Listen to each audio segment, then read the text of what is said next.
In the dim twilight of the royal past, there lies a story that is never truly settled. The story of a princess with dreamy eyes stepping into the palace, only to be buried beneath the icy layers of betrayal and power games. Princess Diana, the young girl with a sweet smile and a heart full of hope, was once adored by Britain as a modern-day Cinderella. When she became the wife of Prince Charles, people believed that a real-life fairy tale was unfolding.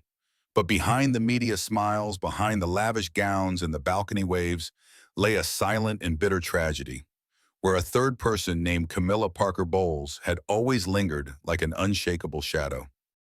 Diana once fought in silence. She fought not only for love, but for her own existence within a cold and harsh institution. That marriage, seemingly built of gold and glory, turned out to be a suffocating prison, where every wall was constructed with lies. Camilla, the woman Charles had never stopped loving, who had never truly left his heart, was Diana's greatest torment. And in that undeclared war, on one side the people's princess, on the other the prince's longtime lover, who was the true victor? Nearly 3 decades after Princess Diana's suspicious death, it seemed that all wounds had rested and all memories tucked away in the archives of history. But then, an explosive piece of news erupted like a boom at the heart of the royal family. Queen Camilla was caught red-handed burning the last remaining letters of Diana. Handwritten lines, private thoughts the princess had once entrusted like a final testament. According to a close source at Clarence House, the act took place in a discreet room where Camilla believed no one would know. But security cameras and an insider staff member recorded every moment she threw each letter into the crackling flames. Immediately, the media and public were shaken. Why would Camilla do that? Could those letters have contained something she couldn't let the world see? One cannot help but ask, was this simply a personal act by a woman trying to erase the remnants of the past? Or was it a calculated political move to protect Camilla's precarious position and influence within the public eye and the royal inner circle? For if those letters indeed held evidence, or truths never before revealed, about Charles, about the broken marriage, or even a secret capable of reshaping the fate of the crown, then Camilla's act of destruction might not just stem from fear of exposure, but be part of a deliberate scheme to extinguish the final spark of an icon. This story immediately reignited all the unhealed memories the public held of Diana. Millions of Britons and international admirers still reserve a unique and irreplaceable place in their hearts for her. Diana's passing was never seen as a full stop, but a lingering question mark spanning decades. And now, with Camilla's suspicious actions, that question mark once again burst into flames of doubt. Observers believe this incident could shake the very image of the royal family that King Charles III has worked to rebuild. Because this is not merely the burning of letters, it is the intentional erasure of a part of history, an attempt to control the emotional and symbolic legacy of Diana, the woman Britain has never stopped mourning. So in the end, did Camilla burn the letters to avoid comparison? To permanently bury a departed rival? Or is she trying to conceal a truth powerful enough to blow away the crown she now wears? Clarence House has not issued any statement, and Buckingham Palace remains in absolute silence, a silence that only fuels further suspicion. Were those letters merely private reflections? Or were they the final puzzle piece in a grand scheme scripted decades ago? What do you think? Did Camilla act out of personal reasons, or was it a political maneuver? Leave your comment below. Type 1 if you believe it was personal motivation, or 0 if you suspect it was a political calculation. Don't forget to like, share, and subscribe to our channel so we can continue bringing you the untold stories behind the doors of the British royal family. This story isn't over yet. Stay tuned to uncover what's still being hidden. It was precisely in the moment when the public seemed to be forgetting Princess Diana's sorrowful eyes that the appearance of an old wooden box, hidden deep within a storage cellar at Althorp, brought everything back to life. Inside were not just handwritten letters sealed with red wax, but the soul of a woman once drowned beneath fame and betrayal. It was a voice that could not be silenced.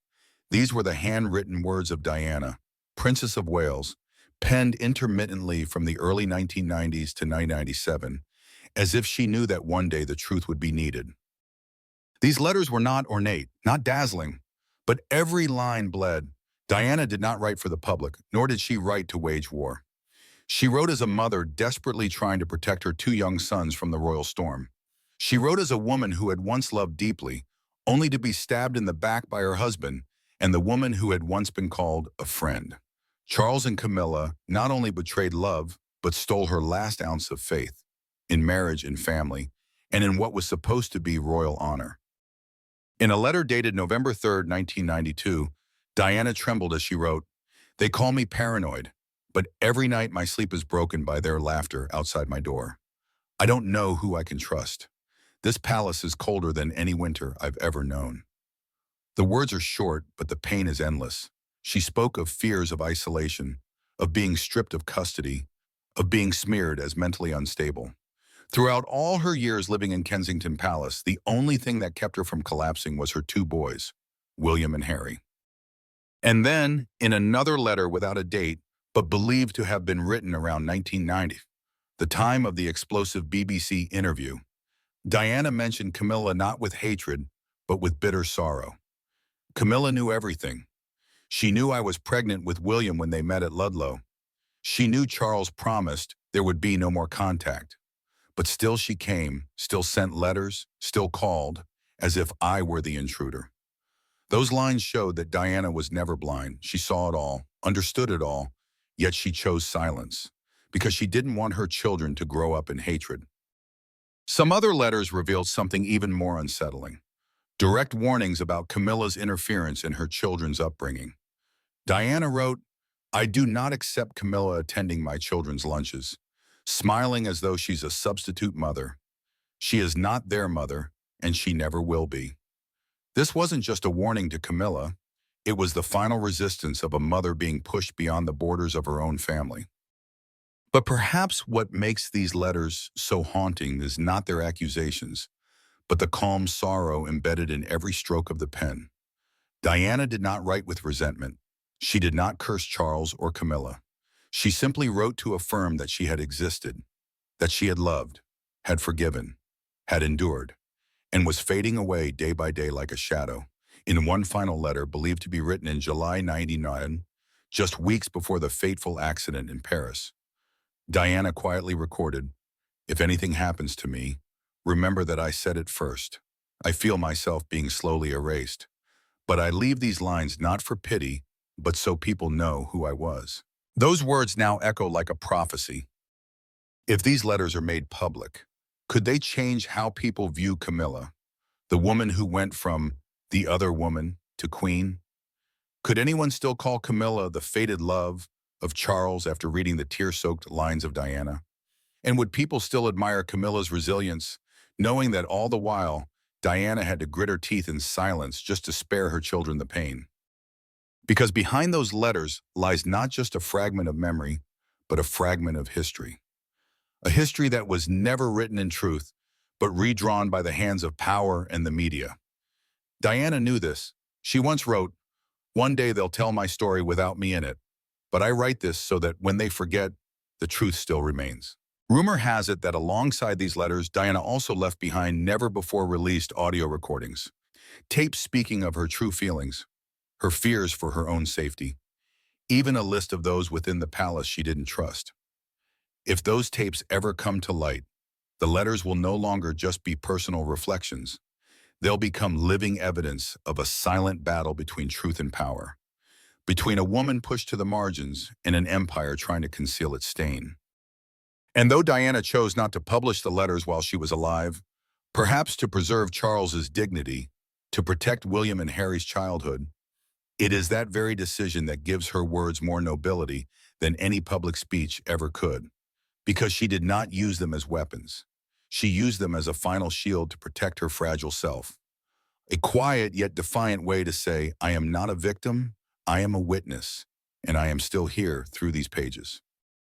Those letters do not need to be massively publicized.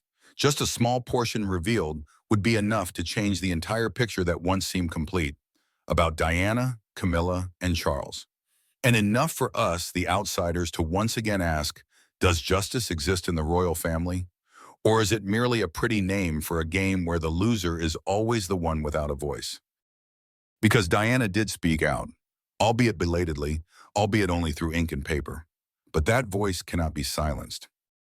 At that very moment, no one could have imagined that the fleeting peace at Clarence House was about to be shattered by a scene no one in the royal family had ever dared to picture.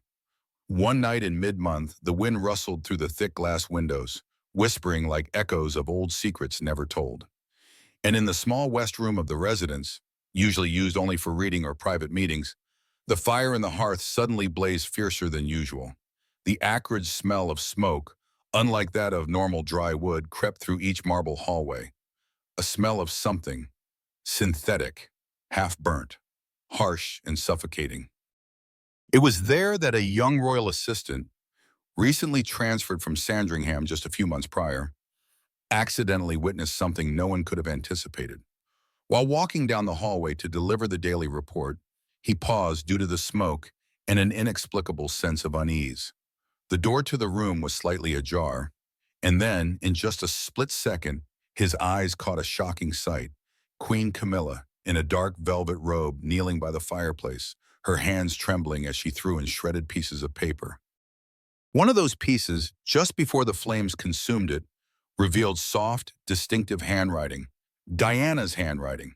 It wasn't printed, nor was it the usual typed correspondence seen in royal protocol. They were handwritten lines, the faded purple ink blurred by time. And in that fleeting moment, he recognized a familiar word, William. The assistant stood frozen, not because of Camilla's presence, but because he was fully aware that what was being destroyed were remnants of the past, the scattered pieces left behind by a woman ruthlessly pushed out of royal life. The shock deepened when Camilla suddenly turned around, her eyes filled with a fear she could not hide. "It's not what it looks like," she stammered, breath quickening, both hands raised as if to shield herself. But the smell of ashes, smoke, and burning blue silk had said it all. The room was thick with a terrifying silence. Strangely, less than 48 hours later, that young assistant was urgently transferred to Balmoral, where he would be assigned to an area entirely unrelated to his previous work. No announcement, no clear reason, no explanation. Everything happened quietly but suspiciously precise. Someone inside the royal circle even whispered that his phone had been confiscated immediately afterward for information security screening. At Clarence House, Camilla's closest aides refused to comment when asked.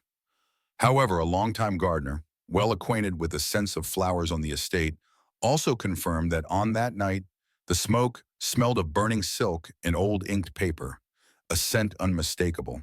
And the question arose, why did Camilla personally have to destroy those letters? Was it a spontaneous emotional reaction or part of a plan long prepared? Those who were once close to Princess Diana all knew she had the habit of writing by hand to express her emotions, especially during the breakdown of her marriage with Charles. These letters were not merely personal diaries, but tangible evidence of how Diana once felt betrayed, isolated, and pushed to the brink of deep emotional pain. If those words fell into the wrong hands, they could unravel the carefully curated image of the royal family. And perhaps they held truths that Camilla, or even Charles, wished to keep buried forever.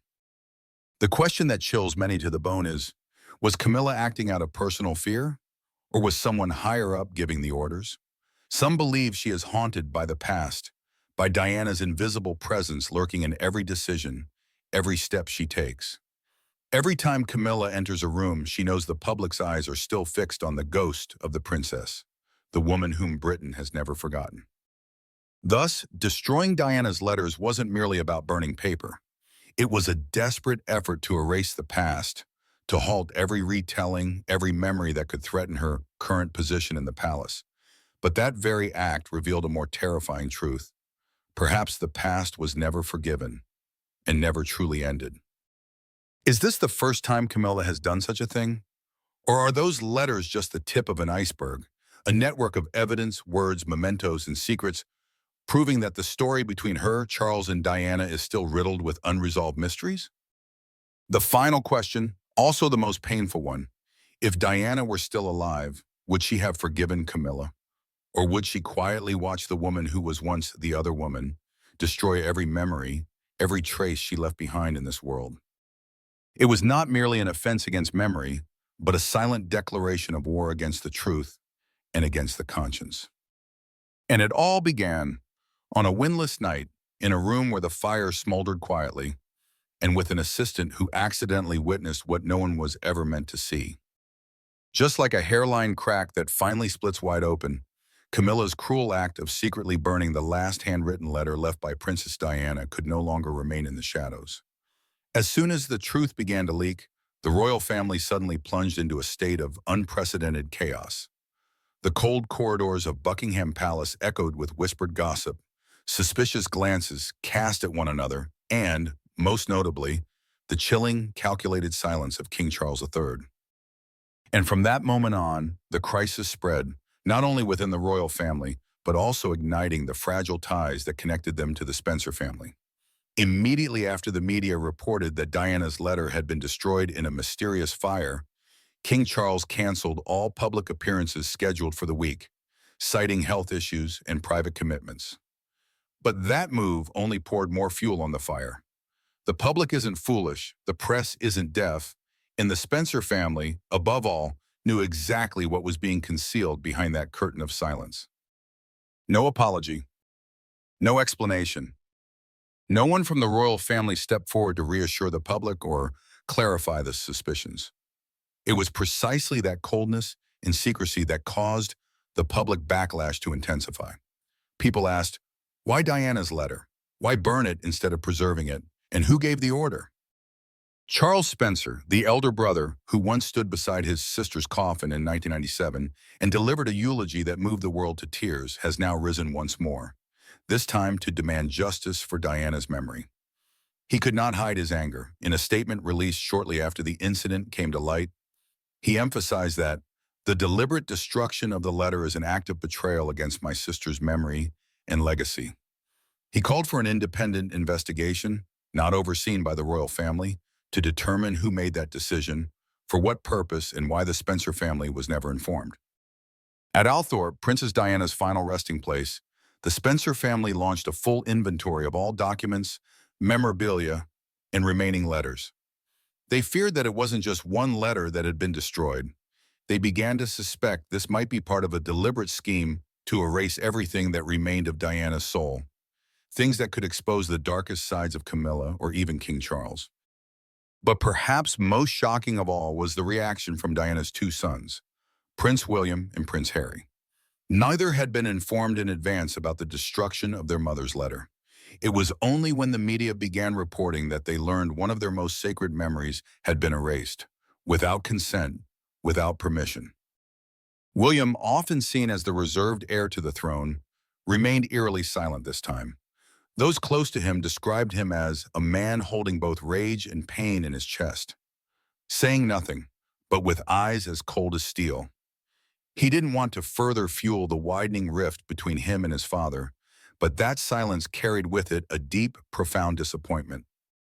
Meanwhile, Harry, now living in California, may no longer be bound by royal protocol.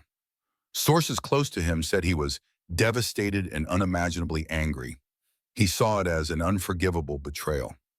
American media even speculated that Harry was considering speaking out publicly, possibly through a speech or a written piece, to defend his mother's honor and seek justice for the burned letter. The situation grew even more complex when it was revealed that Harry had not been in direct contact with his father during these days. Royal insiders disclosed that King Charles had tried to call Harry but received no response. This signaled that the already fragile relationship between father and son was now on the verge of complete collapse. The question remains, why is King Charles staying silent? What is that silence protecting? And whom? Is he trying to shield Camilla, who is suspected of involvement in the decision to destroy Diana's letter? Or was he himself the one who gave the order? In the midst of a nation reeling with suspicion, the king's silence is no longer a symbol of dignity. It has become a burden, a glaring sign of evasion and fear of the truth. And if Charles is indeed remaining silent to protect Camilla, then that very silence could cost him the most precious thing of all, the love and trust of his sons. Because there is one thing everyone knows very well. Diana was not only a symbol of compassion and feminine strength, but she was also the heart of this family. And anyone who touches her memory is playing with the deepest and most dangerous emotions. The fracture within the royal family is no longer something that can be hidden. It's present in every evasive glance, every ambiguous answer, every name deliberately left unspoken. And above all, it manifests most clearly in the terrifying silence of King Charles, a man standing at the crossroads between fatherhood and loyalty to his current wife. The unanswered question remains, will Charles choose to keep everything hidden to protect Camilla, or will he face his sons and finally tell the truth? And if he chooses silence, can that silence truly bury the memory of a woman who once moved the entire world to tears? Or will that very silence become the final spark that sets this royal house ablaze from within? And in that moment, as King Charles falls silent before the sorrow-soaked words of his late wife, another question resounds like a warning bell. If this is only part of the whole truth, then where is the rest?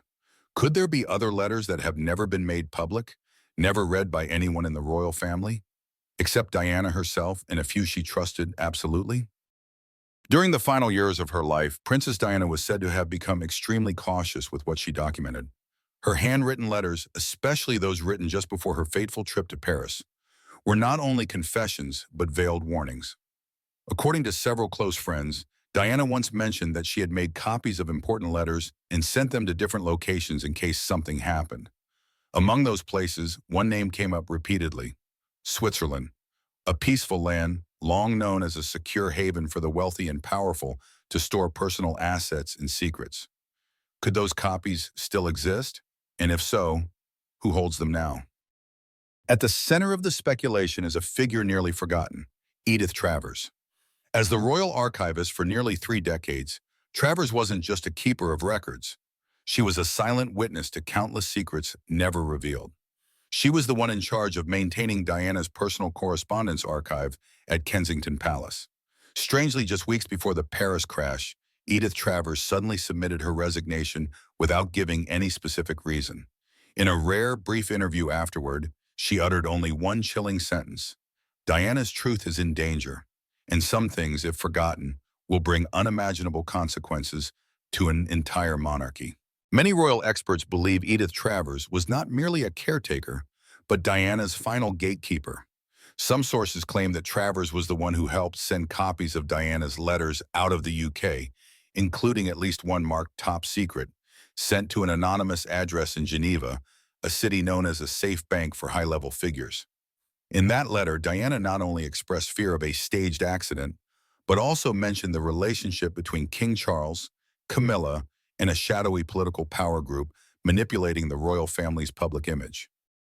What makes the situation even more tangled is that after Diana's death, all efforts to retrieve the remaining letters failed. The Spencer family appeared not to possess any copies. Diana's former aides either remained absolutely silent or disappeared from public view. Meanwhile, Edith Travers also cut off all communication with the media, declined every interview request, and vanished entirely from public life. It is only known that she now resides in a small house in a remote part of northern Scotland, where there is no phone signal and no one can reach her. However, one letter still exists, a letter believed to have been written on the night of August 28th, just 2 days before Diana left London for Paris. In it, she called the trip a journey that might change everything, and mentioned that she would face the truth no matter the consequences. What stands out is the final line of the letter, written in tense, italicized ink. "If anything happens, find Edith. She knows everything." Just those 6 words are enough to shake the entire royal family to its core. If there truly is a network of Diana's letter copies, then this is not merely the existence of a few emotional handwritten pages. Each line Diana wrote could serve as evidence powerful enough to topple the image the British monarchy has painstakingly built since her death. And at the top of the list of those most threatened is Camilla, the woman once deemed the intruder, now sitting on the Queen's throne, basking in glory and acclaim. A letter, just one, if it holds enough power to break trust, could strip Camilla of her current title. Worse still, if what Diana recorded involves political scheming or a deliberate setup leading to the Paris accident, then not only Camilla, but even King Charles would not be beyond suspicion. At that point, the entire moral foundation upon which the monarchy stands would be shaken to its core. These letters, if made public, would not only serve as evidence of a personal tragedy, but also as a historical indictment of a regime that once denied a woman's pain. Princess Diana once said, "I want to be the queen in people's hearts." And perhaps it is these remaining letters that are her final weapon to claim the throne in collective memory. So what would happen if one of those letters were truly found? Who would be the one to release it? And when the curtain is lifted, will Camilla still be able to hold on to her title as queen? All of Britain, even the world, is anxiously awaiting the answer to a question thought long forgotten. Can one surviving letter change the legacy of Camilla and the monarchy forever? As soon as news broke that Princess Diana's final letter, believed to contain secrets and personal last wishes, had been destroyed before reaching Princes William and Harry, the whole of Britain erupted. What began as a closed-door meeting in the palace quickly exploded into an unprecedented wave of public outrage. Hashtags like Justice for Diana and Letters Not Ashes flooded social media platforms, turning into a nationwide campaign echoing the roar of a generation unwilling to let the truth be buried. What made the matter even more painful was the symbolic image Diana left behind for the British public and the world over 2 decades after her death. Diana was not just a princess. She was the first woman in the British royal family to raise her personal voice within a cold and rigid institution. She represented compassion, honesty, and a human desire that transcended palace walls. The destruction of the letter, believed by many to contain her final heartfelt message, was seen as a deliberate act to silence Diana once more. Many have voiced their belief that the royal family is trying to erase the voice of the only woman who ever truly shook the institution. Across memorial walls throughout Britain, people began rewriting Diana's famous quotes. "I don't go by a rule book. I lead from the heart, not the head. Hug the hurt." These lines appeared on t-shirts, banners, even tattooed on arms, silent declarations of Diana's everlasting legacy. National television replayed footage of her humanitarian trips, her breathless interviews, and those moments that once again drew tears, not of sorrow but of rage. Remarkably, this wave extended beyond British borders. On social media across the US, Canada, Australia, even in Africa, where Diana once walked among HIV/AIDS patients, young people who never lived in her era still showed reverence. To them, Diana was not just a deceased royal. She was a symbol of courage and humanity, a reflection of what an ideal monarchy should be, not by title but by heart. And thus that letter, and if it truly exists, is the final witness to that spirit. Amid this rising fury, a pressing question is echoing through televised panels, community meetings, and newspaper editorials. Will this public wave force the royal family to break the curtain of secrecy? Will they have the courage to let the people and the world see the part of the truth Diana left behind? Or once again, will silence be chosen as their weapon? There is no answer yet, but one thing is certain: the public is no longer willing to remain silent. The shocking story of a Queen Camilla being caught burning Princess Diana's personal letter has sent global public opinion into turmoil and revived the painful memories tied to the tragedy of the Rose of England. The act, seen as destructive, not only shattered the fragile trust the public held toward the royal family, but also raised a haunting question. What was in that letter that terrified Camilla so much she wanted it gone forever? The incident swiftly became the focal point of international media, throwing the image of the British royal family, already struggling to regain public support during this transitional era, into a spiraling crisis. Yet amid the wave of outrage, once again, the powerful legacy of Princess Diana emerged. Despite the palace's silence, the public and the Spencer family continue to speak up, like a fortress defending what remains of Diana against attempts to erase history. Camilla may have burned a letter, but she cannot burn memories. She cannot extinguish the voice that once moved the entire world. Diana, through truth, pain, and courage in the face of power, left behind a legacy that no fire can destroy. And in this moment of chaos, all eyes turned toward her two sons, Prince William and Prince Harry. Which of them will stand up to defend their mother's honor? Will William, the heir to the throne, dare confront the shadowy forces trying to erase Diana from royal memory? Or will it be Harry, who has left the royal family to once again break the silence as he has done before? Leave a comment with the number 1 if you believe William will speak out. Type 0 if your hope lies with Harry. Don't forget to like, share, and subscribe to this channel so you won't miss any updates on the mystery of the burned letter and the quest for justice for Princess Diana. And finally, remember this. From the ashes of letters, Diana's flame of truth still burns. Her story does not end in Camilla's fireplace. It lives on in the hearts of the people.